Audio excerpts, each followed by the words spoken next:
उड़ने वाला हाथी और गांव के लोग। बहुत समय पहले की बात, हरे भरे जंगलों से घिरे एक छोटे से गांव में एक पौराणिक कथा प्रचलित थी। कहा जाता था कि एक रहस्यमय उड़ने वाला हाथी जिसका नाम इंद्रा था, पहाड़ों के पार रहता था।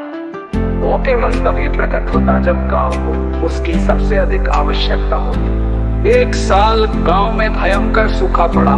नदियां सूख गई, फसलें मुरझा गई और जानवर प्यास से बेहाल हो गए। गांव के लोगों ने बारिश के लिए प्रार्थना की, लेकिन आकाश बिल्कुल साफ था।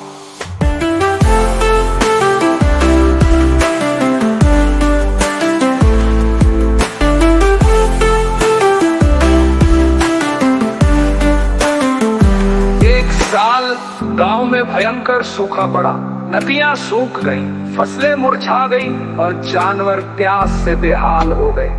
गांव के लोगों ने बारिश के लिए प्रार्थना की, लेकिन आकाश बिल्कुल साफ था। एक शाम जब गांव के बच्चे खेतों में खेल रहे थे, उन्होंने आकाश में विशाल छाया देखी। जब उन्होंने ऊपर देखा तो उनकी आंखें आश्चर्य से चमक उठी। एक विशाल हाथी जिसके सुनहरे पंख थे आसमान में उड़ रहा था। उसकी बड़ी बड़ी कानें हिल रही थी और उसके चमकते हुए चांदी जैसे दांत अद्भुत लग रहे थे।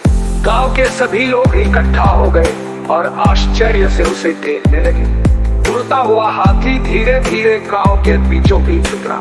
गांव के बुजुर्ग आगे बढ़े और हाथ जोड़कर बोले, हे महान इंदिरा, हम भयंकर सूखे से पीड़ित हैं, कृपया हमारी मदद करें। इंदिरा ने अपनी विशाल पंखों को जोर से फड़फड़ाया और देखते ही देखते एक तेज हवा चली। वो हवा दूर दूर से काले बादल लेकर आई और गांव के ऊपर इकट्ठा कर दिए।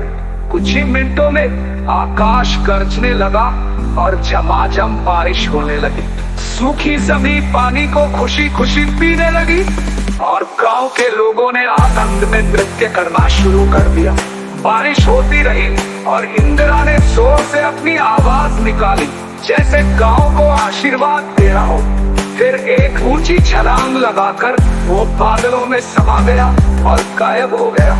उस दिन के बाद से गांव के लोग पहाड़ों के उड़ने वाले हाथी की पूजा करने लगे। वे जानते थे कि जब भी गांव पर कोई संकट आएगा, इंदिरा फिर लौट कर आएगा।